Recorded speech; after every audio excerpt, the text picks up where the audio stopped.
Welcome to my channel again. Please go and smash that like button, and when you do smash that like button, please visit the page. Go and look at my old videos. I do have some gems in there. I have been doing YouTube for quite a while, but you know, my subscribers are low, but I do have some good gems in there. So please go and check out the old footage and support the channel. And obviously, you know, just pass my channel on, you know, just pass my channel on. Anyway, moving on. Today, before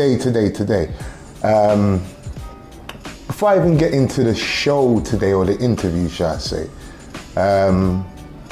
those who don't know me, I'm Big J, obviously, from North London, Tottenham, grew up there. Childhood was okay, you know, got into stuff that I shouldn't have got into, you know, we leave it like that.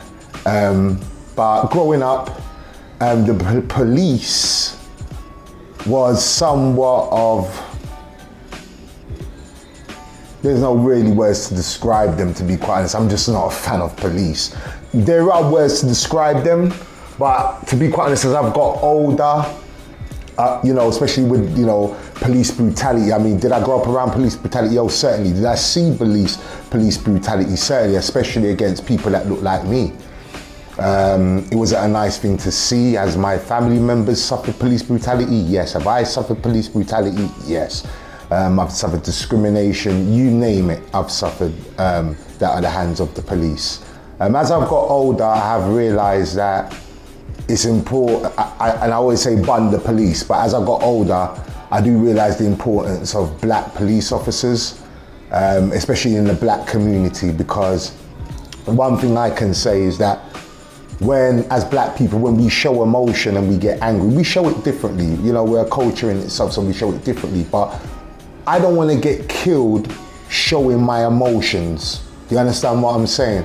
Nor do I want to get beat up or attacked as a black man because I'm showing emotion. I rather a black police officer deal with me so that if I do rail up or get annoyed or be animated, let's call it what it is, he's not going to be threatened by that. He understands, look, he's vexed, he's upset, this is how we express ourselves.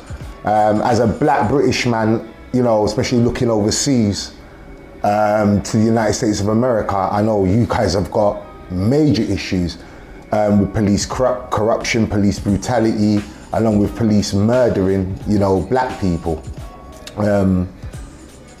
You know, I heard of all the marches and, you know, especially, you know, one that stands out, George Floyd. Yeah, you know, that was just messed up, man. We can even go right back to, I was only a kid then, I forgot his name, the guy that got beaten in LA. I can't remember his name, but though my American family, you know, pull it in the comments. His name is not coming to me right now, but, you know, I think there was 4 or 5 police officers with that and just literally beating him, you know, and I think someone caught it on the camcorder. I can't, honestly, for the life of me, I'm trying to remember this guy's name and I really can't remember. But today is going to be a bit of a controversial topic. I'm going to be interviewing a black police officer that served 30 years in the police. Well, actually, he was a sheriff. So we spoke off camera. So, you know, we just thought, you know, I'm going to put this on camera because for me, this is going to be interesting because I know this is a man that's seen both sides of the fence as a black man and as a police officer. And his story is very interesting, and, you know, he's happy to share his story with, you know, the viewers and who else wants to come in and subscribe and smash that like button, and we'll just have a butchers, as I say. But today, Big J is going to be interviewing a former black police officer of 30 years in the United States of America.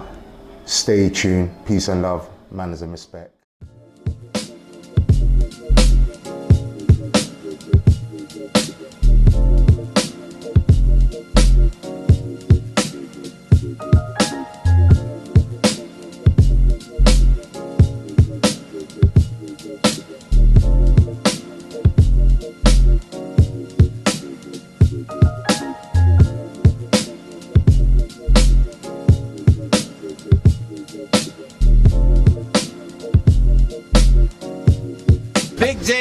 Take one.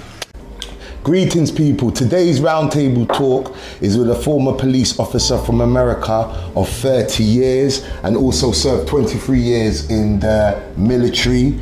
He's here to tell his side of the story on both sides. So I'd like to welcome TC, aka Cowboy. What's going on, my man? Yes, How you doing, sir? Glad to be here, It's funny, right? Because me and TC met about 72 hours ago. So I just want to salute to big shout out to Brownlee Cabaret. If you don't know who Brownlee Cabaret is, I'm gonna put his description at the bottom. Definitely go and support that brother's channel. He does good things and he's got a lot of gems in there. He does a lot of lives, so you know there's something in there for everyone, man. But we met through Brownlee Cabaret. Yes, sir. You know, we partied it up. Man, I missed them in Santiago because I think I missed you by like a day. Yeah. So I was going back. You guys were, you know, going there. So yeah, but we all linked up in Puerto Plata. So you know, yeah, man, we've been chopping it up. Brownlee Cabaret has gone back, man. So it's your first time in Dominican Republic, sir? Yes, sir. Yes, sir. Yeah? Yeah, man. How was it for you? Do you like it? Well, you know, I flew into Santo Domingo, and so that's where I had to meet the Brownlee Cabaret, and he wanted to meet me in there. So stayed about 4 or 5 days, I can't remember, but I didn't care much for it at all. So where did you first land? Where did you go first? Santo Domingo. So you docked in Santo Domingo. So what did you think about Santo Domingo when you first? I just don't. You're shaking your head. I just don't like it. I just it's not for me. But that's hold on. Okay. What didn't you? What was it? Busy? Was it the traffic? Yeah, it was the traffic. It was chaos, little chaos to me. I go off of feelings, and I just I didn't get a good feeling of the place, and so I said, well, you know, I'll give it a fair chance. I'm gonna stay. I'm not just gonna be in and out. I stay, you know, about 5 days. So you know, I booked my Airbnb up, and I think I even extended it a few days so I could be there and give it a fair shot. You know, not for me. You know, it's just not for me. It's not my vibe. You know, and that's not always a bad thing. Everything is not for everybody. No, that's true. You know, that's true. So now that wasn't for me. Just wasn't for you. No. So after Santo Domingo, what other cities did you visit after Santo? So you didn't like Santo Domingo. How long was you there for? 5 days. 5 days, yeah. Okay. Yeah. So when did you get fed up? Did you get fed up after the 3rd day, or was it the 2nd day, or was it the 1st day you were just like, you know? I was fed up in the 1st day. Wow. Yeah. But I was giving her a chance because, you know, the Brownlee Cabaret was like, hey, Cowboy, you ain't giving her a chance. Yeah. Cowboy, you going off what everybody done said. And I said, man, listen, I've been traveling for a long time, and I'm always made Dominican Republic. I just didn't care to go here. Right. But it was on my bucket list to visit. So I made sure that I extended my days enough where I would have at least 2 weeks in the country. So I believe by the time it ends, I think I have maybe about 15, 16 days in the country. Right. So, but Santiago. Oh, so was that your next pit stop? Yes. Okay, that's where I missed you guys that's where you missed it. Yes. Right, yes. So come on, man, tell us what happened in Santiago. Man, the moment I got to Santiago, I knew that was my spot. Wow. And though I didn't get a chance to spend much time there, I'm going back. My next visit to Dominican Republic will be Santiago. And it's funny you say that. Yeah, and probably right now it's looking like, because it's not that far, so it'll be Santiago probably to Puerto Plata. Because I love the beach here. Okay, so Puerto Plata, Santiago. Yes. So how long was you in Santiago for? Like 2 days in Santiago. And then, and I feel like I didn't have enough time because I enjoyed every second I was there. Right. So I didn't have enough time. So we wanted to come here and meet you. So you didn't want to leave, basically? I didn't want to leave. I really didn't want to leave. That's my fault, man. Yeah, no, don't blame me, brain bad. Yeah, that's right. He brought you up here. I didn't want to leave, man. And I thought I would be so disappointed when I went to any other city. I say there's gonna be no other city in the Dominican Republic for me. Cause I'm thinking, I say everything gonna be like Dominican. I mean Santo Domingo. Yeah. So, but you know the word is so basically it's all you ever hear. So. So basically, when you was in Santo Domingo, because you were pretty much tired from the first day, did you kind of write Santiago in that same context, like, oh, we're going to go to this city and it's going to be like Santo Domingo? I thought it was going to be like Santo Domingo. Okay. But to my surprise, it was totally different. You know, I'm a country boy, you know what I mean? And, where you from? I'm from, I grew up in a town called Roberta, Georgia. Okay. It's like, we got like 2 traffic lights. Country town, I love the city, I love it. You know, I'm a country boy. Right. But I moved to Macon later on in life and bought my house there. Yeah. Well, I had property on both in Macon, but it's like Santiago just fit me. Right. You know what I mean? Yeah. You know, you see, man, I saw horses walking in the street and stuff. You know, that Santiago just fit me. It's a small town feel. Yeah. So I guess Santo Domingo being the capital. Yeah. And then Santiago is like surrounding area. So it's a small town vibe, and that's the kind of vibe I like. Yeah, I don't care much for the city at all. No city. Whether it be Atlanta or Manhattan, I don't care for no city. So no big city. You after Santiago, you didn't want to leave. You came there. How did you find Puerto Plata? Because I mean, you went to Sosua, right? Well, I know that you moved. Yeah. So what do you think of Puerto Plata? What's I like it. Right. So you like what Sosua? Oh man. Staying off camera. Puerto Plata. Yeah. Man, I've been asleep. Yeah, I've been asleep. Okay. Puerto Plata is the bomb, man. You are right. I like Puerto Plata. It's a beautiful scenery, man. It is. You know, it's nice people, and man, Puerto Plata. I'm telling you, I'm impressed. Okay. I'm very impressed. I'm not impressed easy. Mountains. You know, and plus I was just keeping an open mind of the Dominican Republic. I just didn't have no high expectations of the Dominican Republic, to be honest with you. Okay, fair enough. But Puerto Plata blew my mind. It blew my mind. And there's one more other city that kind of blew my mind too. Go on. But Cabarete. Okay, let's talk about that. Yeah. You just went there today. Went there today. So let's talk about that. How did you find? Well, before we get to Cabarete, because let's just do it in chronology. Okay, we go do it. Okay. You went to Sosua. Yes. Right. So I know we spoke off the camera, right? But for the viewers out there, how did you find Sosua? I found Sosua where I was escorted to Sosua by my partners here. My new No, that's all brown liquor. Nothing to do with brown liquor Baron. Brown liquor Baron.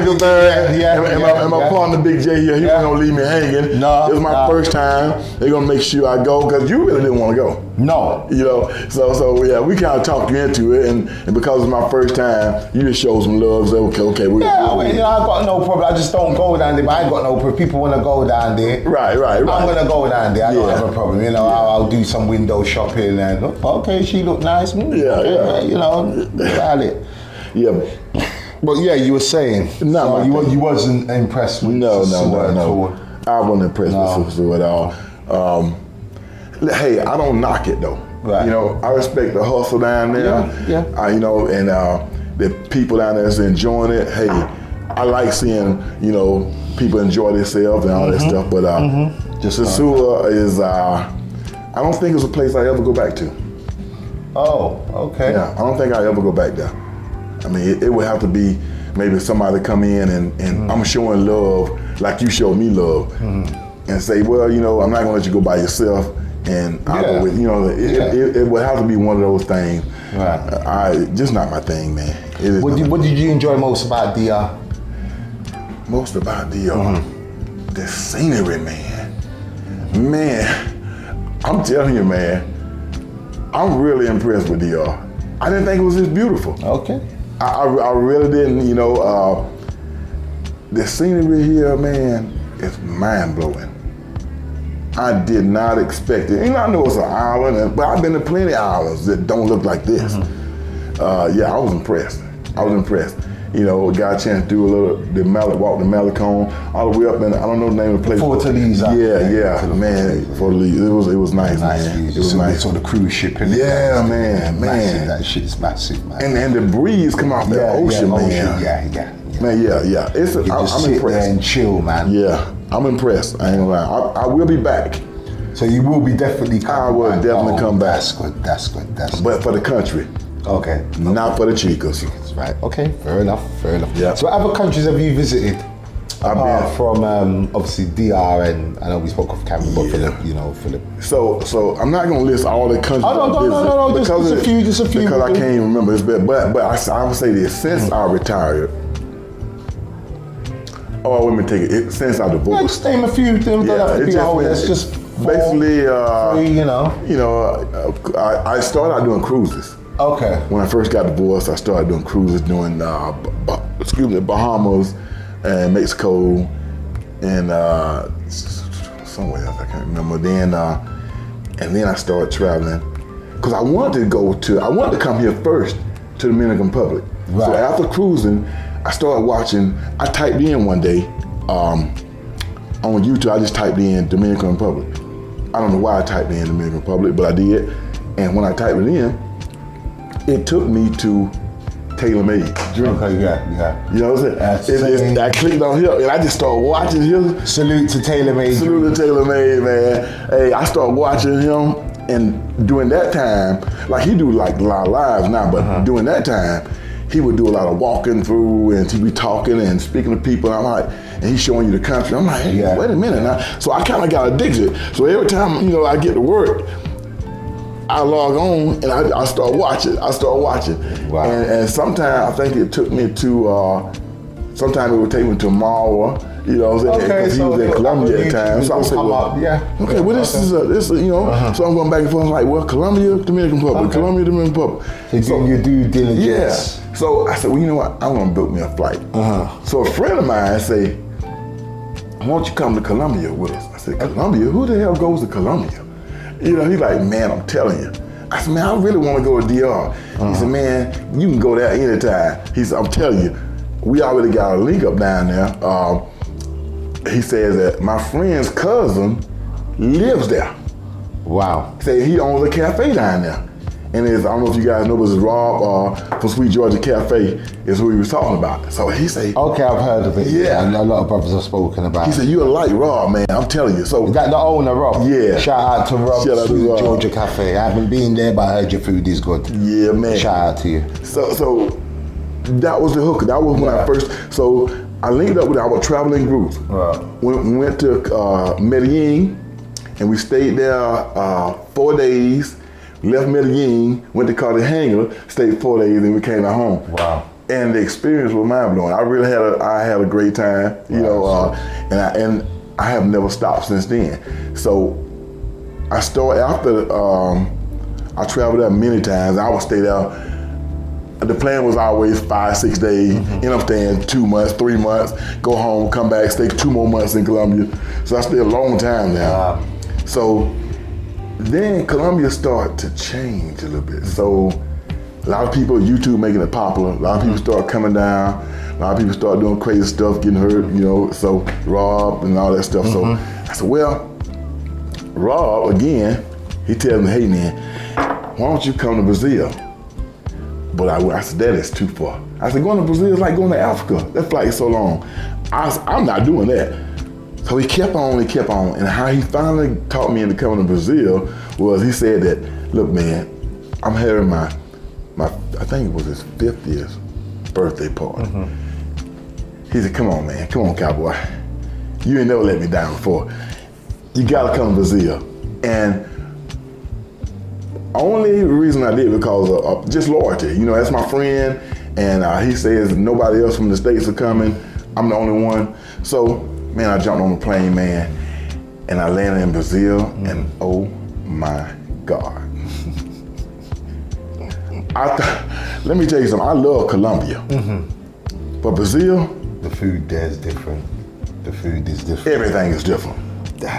It's good food. Now, when we say food, we mean the women. Yeah. Good food there. How about mind-blowing? The experience, let me tell you something. I'm no rookie. I've traveled in the military, traveled on my own. Brazil, I have to say, best country I've ever been to. And I've probably been to 20, 30 countries. Yeah. Brazil's the best country I've been to. I mean, as far as what I like to do, it is. So you was born in Georgia, America. Yeah, I was. How was it growing up there? It's the place you want to raise a family. Okay. I was born in a small town called Reynolds, Georgia, and but we lived in Crawford County because I was born in the 60s. Okay. So you got to understand, in the 60s, that's where the black people had to go. You understand? Okay. So I was born over here in Reynolds, and then, but my family lived in Crawford County. So it's like bordering. Right. It's like Crawford County, Taylor County. They border each other. So I lived there until I was, I think 5 or 6. My parents got divorced and we moved to Macon for a little while. But then when I was old enough to kind of make decisions on my own, well, I ain't gonna say make decisions on my own. When I was old enough to say, hey Mom, do you mind if I go out here and live with my grandparents, my daddy's people? She had a little problem with it, but I begged her so much. I was like, listen, I promise I'll do this. I'll do good in school. You let me go back out there. So I went back to Crawford County. Okay. And I just found my peace there. I'm a country boy. That is my peace. And graduated high school there. Okay. And I went. Did you play any sports? I did. I played football. Okay. I did. American handball. Yeah. Stop it. It's not football. It's handball. Y'all call it handball. No, that's what we call American football. Handball. Are you serious? You don't use your feet. Come on, man. Well, there's nothing football, man. No, that's handball. Pick up the ball, you throw it, you run with it. But anyway, not to digress. Okay. Always say the English left too early. We left America too early. They invented this thing called football and they don't use it apart from a field goal. The kicker, yeah. What a consolation.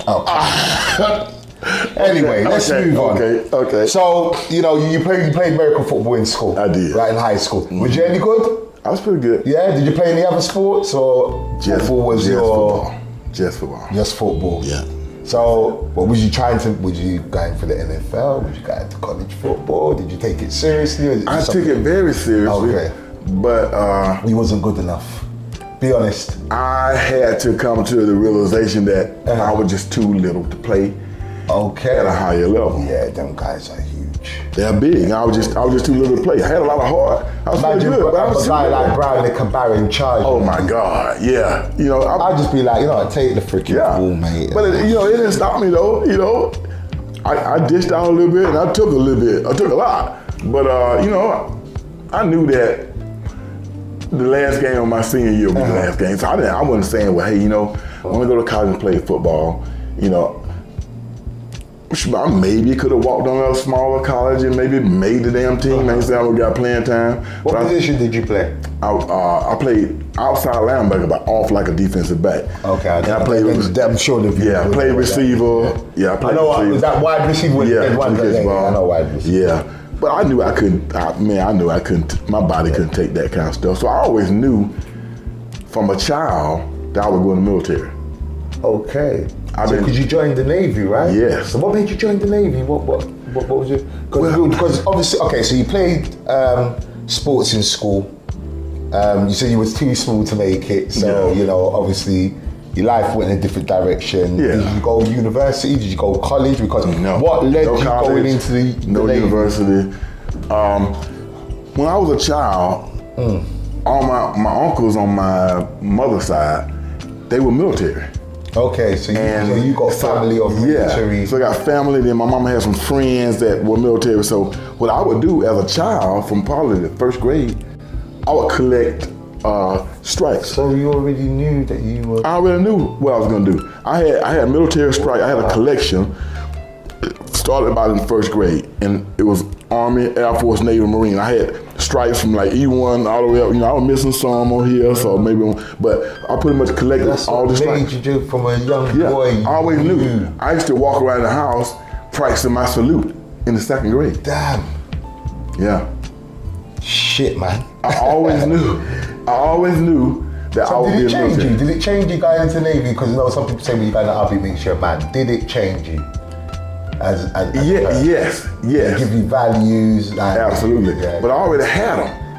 It just gave me more. But I already had them because you got to remember, my grandparents had a part in raising me, and they were strict. They were kind of strict.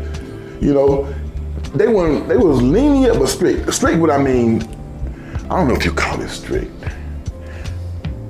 Meaning that if they assign you a task, if you had back in the day a chore, if this was your chore, they meant you were gonna do it. So if you had to go take slop out to the hogs, you do it. So what did you achieve in the Navy?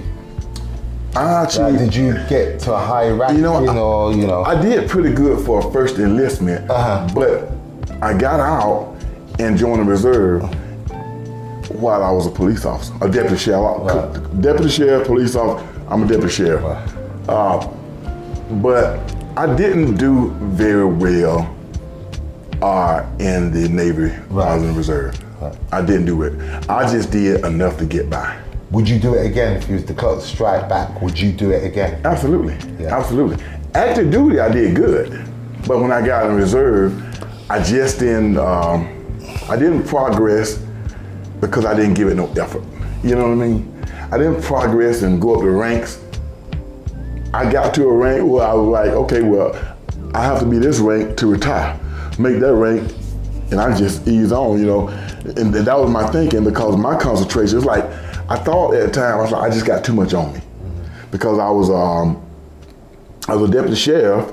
I was also a FTO, was a field training officer. I was on the fatality team. I investigated traffic death. So it's like, with all that going on, and then I was a supervisor.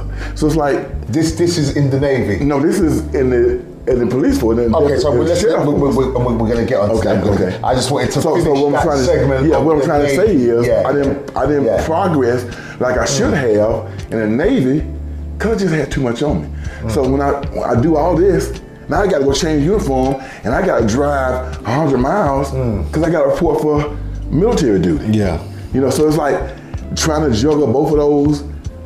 And then I was married for a long time, got kids. It was just too much, and I'm not using that as an excuse, but I'm saying that I didn't put in the effort to progress in the Navy like I probably should have. But I was able to retire. So then after your, was it 23 years in the Navy? Yeah, 4 years active and 19 reserve. That's a long time. It is a long time. So after that TC, you joined the police. I joined the police right after the Navy, time I got. Right, and you know, we've spoke off camera. I don't like police. Reason why I don't like police, I've seen a lot of wrongdoings by police in my own community. There's been murders by police. I can't talk for America, I can talk for England. But you see I the do news. turn on the TV and do see the bullshit that people that look like me over there are going through the brutality. I mean, and we'll get onto that, and mistreatment by the police. They've lost their lives. I've seen the videos, you name it, I've seen it, you know, social media. Back to where I'm from, that occurs as well. Where I'm from, Tottenham, I mean, even, you know, a couple of years, well, not even a couple of years ago, over 10 years ago, a gentleman called Mark Duggan, you know, got shot by the police. And there's multiple killings before that, you know, of the hands of cops. As I've got older and more wiser, I do see the need for more black policemen. Before I used to curse them out, and I'm not gonna lie, I still do say shit underneath my breath. I'm not gonna lie, but at the same time, I do understand that there is a need for black police officers, because and there might be some out there, because there might be loads of black police officers in America, so there are going to be people out there that are going to, you know, have opposite views. But I don't live in America, so I can't comment on certain things. But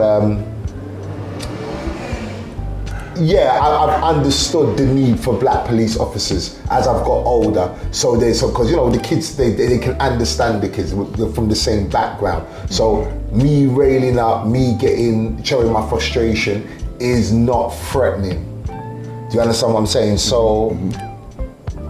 Okay. My thing to you is like, yo, my brother, what made you join the police? I mean, I know now in my older head, right, and I'm glad that you did, right, because I know there's going to be other black brothers following you. I mean, there might be people out there right now that saying, Jay, you sound a bit contradictory now. No, I don't. I have a dislike for police, right, but I also understand that I'd rather be dealing with a black police officer than a white police officer today. Right. So what made you join the police? Okay, you know how I said that I always knew I was going to go in the military. I just collect the different stripes and stuff. Yeah. Okay, I never dreamed about being a police officer, deputy sheriff. I never in my life.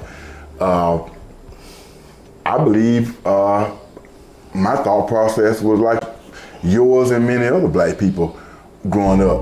I thought the police only mess with black people because that's what I saw. That's all I saw. I ain't never see them mess with, you know, as a child growing up in the 70s. Anytime I saw the police, they were chasing black people. Yeah. So I tell you,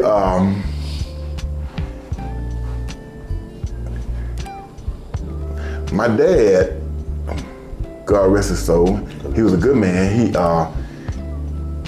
when I was in the Navy, he co-signed for a car for me. Right. And when I got out of the Navy, I still had payments on it. Right. So I was collecting unemployment, because you get a chance to do that for I think 3 or 4 months when you get out. Maybe longer now, but back then, 3. So my unemployment check was running out. Oh shoot. And my dad, when he signed for that car, everybody told him not to do it. Just don't sign your name on that boy's car. He can pay for that car. He's not gonna pay for that car. They was putting all this in mind, and I know he had second thoughts, but I didn't know it. But as a parent and as an adult, I know he had second thoughts, but he did it anyway. You know what I mean? So that was no in hell I was gonna do whatever I had to do to pay for that damn car. There was no way that I would let my dad, for them to say, I told you so. So I didn't give a damn if it were picking peaches, shoveling horse shit. I didn't care what. As long as it paid me enough to make that car note, I would did it. You understand? So I applied for, I'm gonna tell you, okay, I go to the employment agency. Right. And I didn't go there to get a job as a cop. I went there to get a job, any job pretty much, but I was a operations specialist in the military, which was a radar operator. So I had all these schools I went to, I had all this, had my attaché case, and boy, I'm a resume, boy, I had my stuff together, even color coded, it was nice, it was pretty. Yeah. And when I went to the VA counselor, one that gives you a job, I think call him VA counselor or whatever. But when I went to him, so I'm ready for employment. Here's all my stuff, find me a job. He looked at my stuff like, he was like, and then he say, what else you got? Hold on a minute. What else I got? All of this shit. I got all of this? All of this resume. And he said, what else have you got? Stupid. Wow. He said, what else you got? I said, what the hell you mean, what else I got? I'm in all these schools. I got, my clearance is up here. And you telling me, you asked me what else have I got? Yeah, he's taking a piss. He said, he's taking the bags. He said, well, what about college? I say, sir, have you looked at my resume? I've been from high school to the military, and I went to all these schools while I was in the military. He said, well, son, we always need good police officers and good deputy sheriff. I said, man, I got up, man. To me, when he said that, he might as well spit in my face. Oh, shit. No, I ain't gonna have nobody spit in my face. But what he did, to me, it was the same thing as spit in my face. Right. I felt insulted because, listen, I got all this, and you telling me a police officer?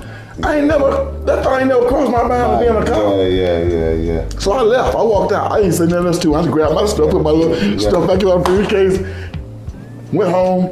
I was staying with my grandmother. Yeah. And I told him going what he said. I said, Grandmama, he had the nerve to tell me police officer. I could be a police officer or a deputy sheriff. Can you believe that? She just said, That's all she said. Wow. Oh, she would have a flair sometimes. She would say, oh boy. Wow. That's all she said. So, my car note was coming due. My money was running out. Right.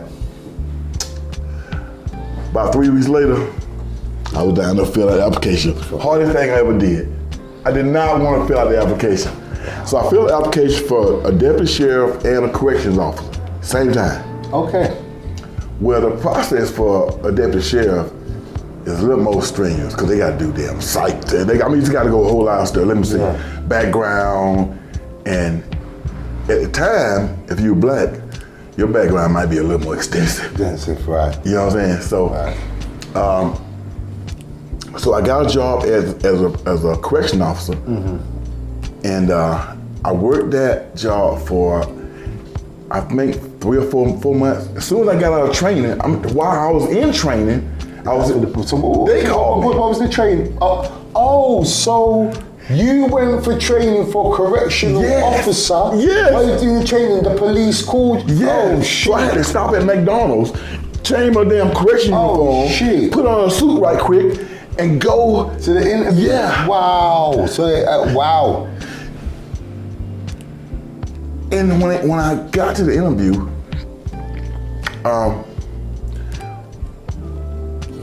he said,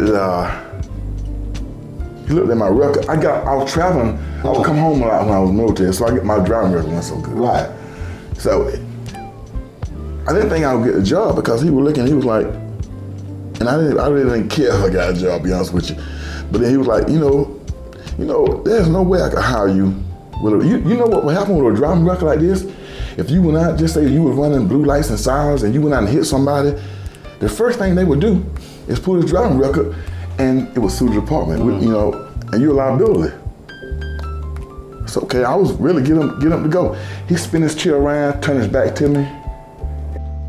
Yo, I'm not gonna tell you guys again. I ain't gonna tell you guys again. Smash that like button. Smash that like button, share and subscribe. But most important, smash that like button. It helps the channel.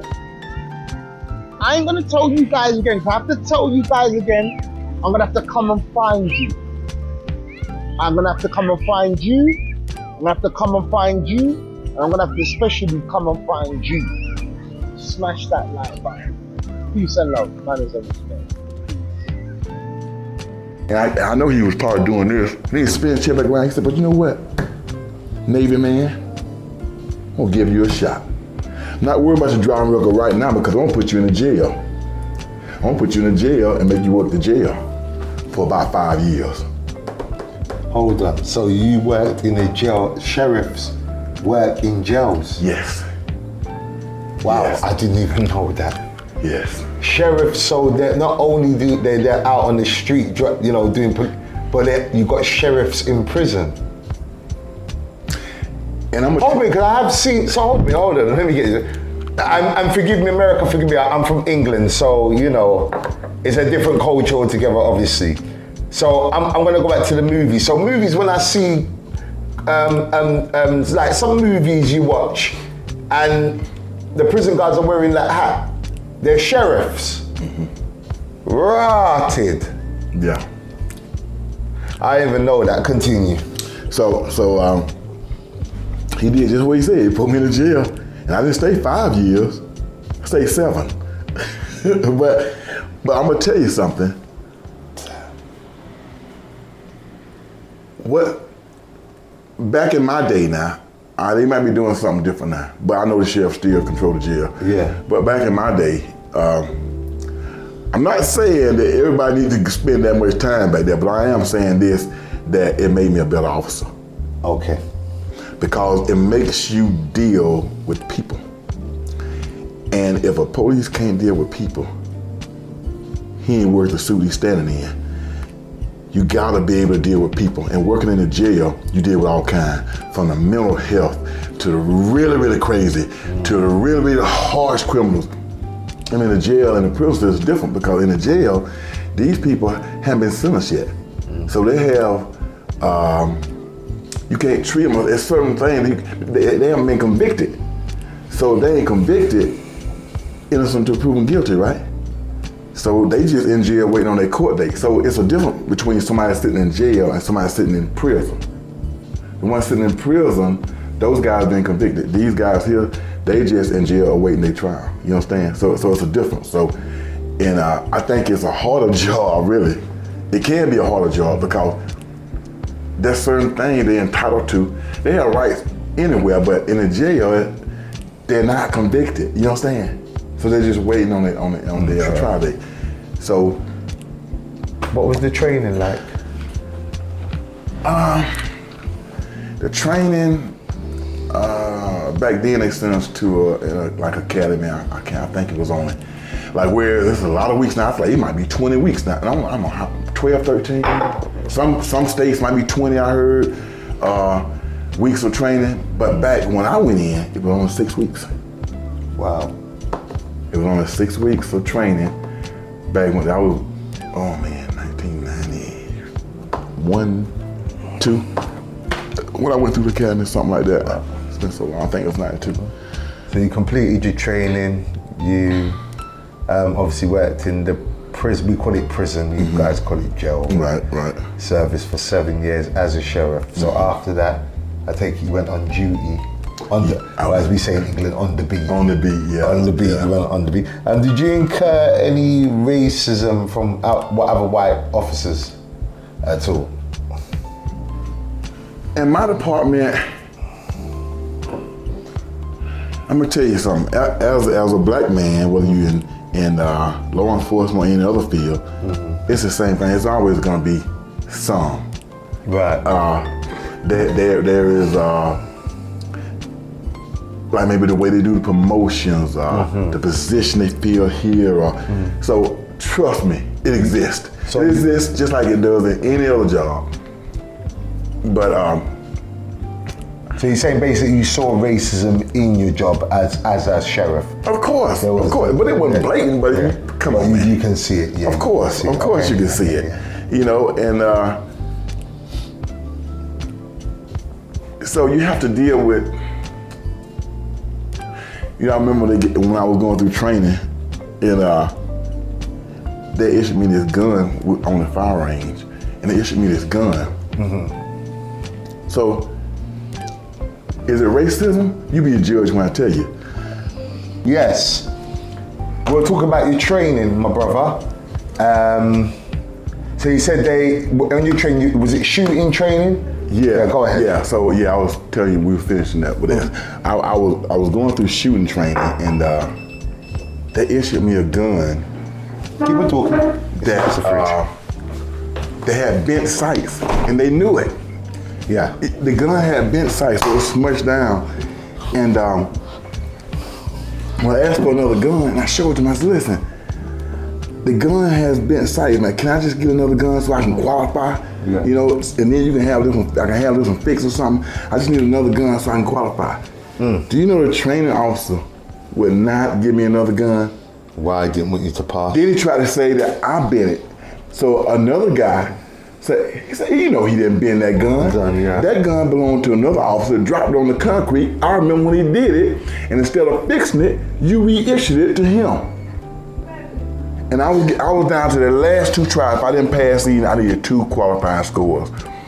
I was down to the last 2. They would not give me a gun. I begged him. Every time I shot and missed it, I begged him. Shot and missed it. Begged him. Hey, just let me have, can I have another gun just to qualify? Nope, you sure can't. So one of the guys, and he my partner to this day, we good to this day. He says, TC, they call me TC and Cowboy. So he said, TC, let me see that gun you got. So I showed it to him. He said, here. He turned it back. He said, he was like, stick it to me like that. He said, go on, qualify. Goddamn, pow, pow, pow, pow. 95, pow, pow, pow, pow. Qualify. Aced it. They was gonna let me fail. They was gonna let me fail. So already you haven't even started your job yet. Right. And if I fail, I don't have a job anymore.